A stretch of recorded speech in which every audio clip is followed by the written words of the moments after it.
ती परिस्थिती लक्षात घेता पाकिस्तानात 450 रुपये लिटर आहे, 450 रुपये लिटर आहे.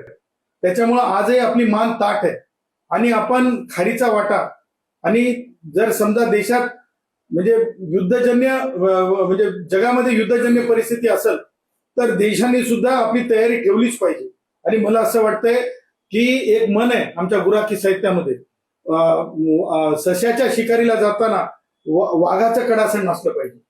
म्हणजे माहित नसतंय की पुढं ससा आहे की वाघ आहे, त्याच्यामुळे सश्याच्या शिकारीला जाताना वाघाचं कडासण असलं पाहिजे, म्हणजे वाघाशी लढण्याची तयारी असली पाहिजे. त्याच्यामुळे पाकिस्तान वगैरे मामूली देश आहेत ते तर 450 पर्यंत गेलेत.